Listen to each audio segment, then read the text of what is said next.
अस्सलाम वालेकुम। उम्मीद है आप सब खैरियत से होंगे।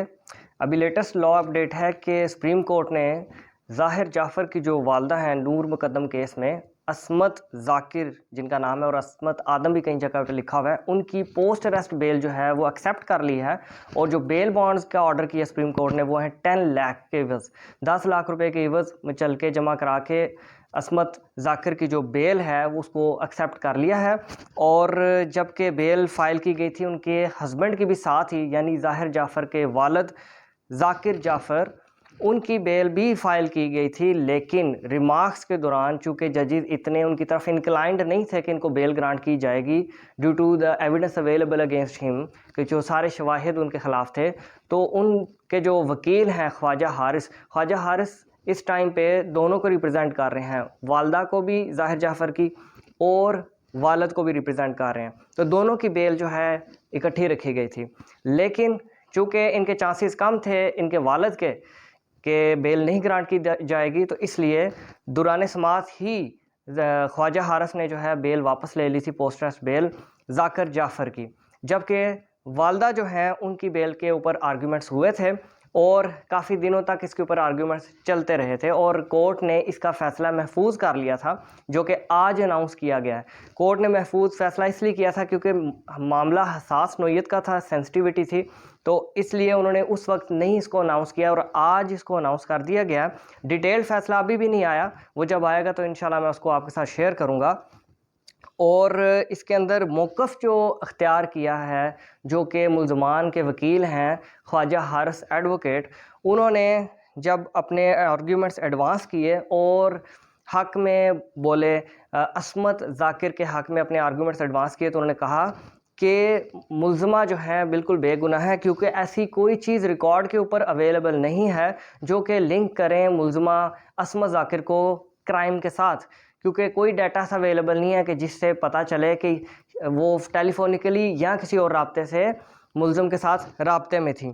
सेकेंडली जो उन्होंने पॉइंट रेज़ किया वो ये था कि सुप्रीम कोर्ट ने जो पहले उनकी ज़मानतें ख़ारिज की हैं उसके अंदर भी कोई ऐसी बात नहीं लिखी कि उनका कोई राबता था मुल्ज़म के साथ, मेन मुल्ज़म ज़ाहिर जाफ़र के साथ, तो इसलिए उनकी बेल ख़ारिज की जा रही है। ये पहले भी बात कभी नहीं आई। तो ये दो मेन पॉइंट्स जो थे वो ख्वाजा हारिस ने अपने आर्ग्यूमेंट्स के अंदर रेज़ किए थे। एंड थर्ड जो पॉइंट था उन्होंने रेज़ किया कि शी इज़ अ वुमेन, खातून होने की वजह से ये बेल डिज़र्व करती है। ये जो मेन पॉइंट्स थे वो थे ख्वाजा हारिस की तरफ से, जो कि मुल्ज़मान ज़ाकिर जाफ़र और अस्मत ज़ाकिर को रिप्रेजेंट कर रहे थे।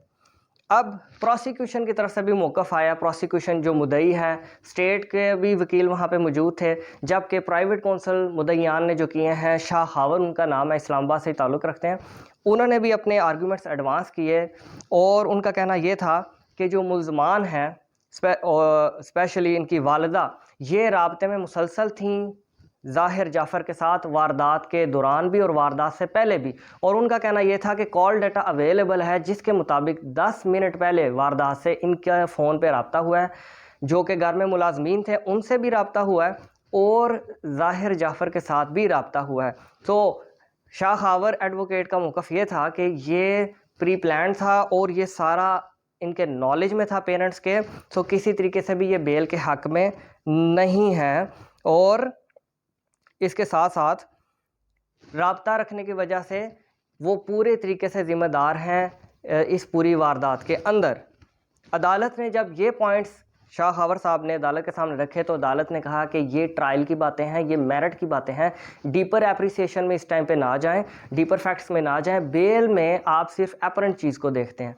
अब लॉ हमारा क्या कहता है, जब भी बेल को देखा जाएगा, बेल को डिसाइड करना है, तो आपने हमेशा इसको मुख्तसर तरीके से देखना होता है। आप इसके ऊपर डीपर एप्रिसिएशन में या फैक्ट्स के अंदर नहीं जाते, आप उसके अंदर डिग आउट नहीं करते कि ये चीज़ क्या है और ये क्यों है। इसके अंदर जस्ट अपरेंटली देखा जाता है और इसको क्विकली डिसाइड करना होता है बेल को। सो अदालत ने कहा कि हम इस चीज़ को अभी अवॉइड करें, आप देखें ये कि अपरेंटली बेल की ये हकदार बनती हैं कि नहीं। इसके साथ पुलिस है मकामी, जो इस केस की इन्वेस्टिगेशन कर रही है, उसका मौक़िफ़ जब जज साहब ने पूछा उनसे कि आपकी कार्रवाई कहाँ तक पहुँची है, तो पुलिस ने अपनी इनकम्पिटेंसी का बहुत ज़्यादा सबूत दिया कि उन्होंने कहा कि हमारे पास जो है फ़ोन का डाटा अभी तक रिकवर नहीं हो पाया, क्योंकि फ़ोन जो ज़ाहिर जाफ़र का फ़ोन था उसकी स्क्रीन टूट चुकी है और उसके अंदर जो डाटा था, क्योंकि वो पासवर्ड प्रोटेक्टेड है, हम अभी तक उसको हैक नहीं कर सके। जिस पर अदालत ने उनको बहुत ज़्यादा सरज़निश किया कि आप लोगों के पास इतनी कॉम्पिटेंसी ही नहीं, आपके पास इतने स्किल्स ही नहीं, तो आप लोग ये तनख्वाह किस चीज़ की लेते हैं। अदालत इस चीज़ पे बरहम हुई थी और इसके बाद अदालत ने जो अपने रिमार्क्स दिए, जिसके बेस पे बेसिकली बेल कंसीडर की गई असमत ज़ाकिर की, जो कि वालदा हैं ज़ाहिर जाफ़र की, वो उनका ख़ातून होना है। ख़ातून होने की वजह से उनको बेल ग्रांट की गई है। अब ये समझ लीजिए कि हमारे कानून के अंदर क्या कोई लॉ एग्जिस्ट करता है कि किसी मुल्ज़िम को ख़ातून होने की वजह से उसकी जेंडर बेस के ऊपर ज़मानत दी जा सकती है कि नहीं। सेक्शन 497 है सीआरपीसी का, ज़ाब्ता फ़ौजदारी, जो कि सारे प्रोसीजर्स को डील करता है, चाहे बेल ग्रांट की जाए, चाहे ट्रायल का चलना हो या चलान का अदालत में आना हो, इन सब को डील करता है सीआरपीसी, क्रिमिनल प्रोसीजर कोड, ज़ाब्ता फ़ौजदारी जिसे हम कहते हैं। उसके अंदर एक प्रोविज़न लिखी हुई है कि किसी मुल्ज़िम को बेल ग्रांट की जा सकती है अगर वो मुल्ज़िम जो है वो ख़ातून है।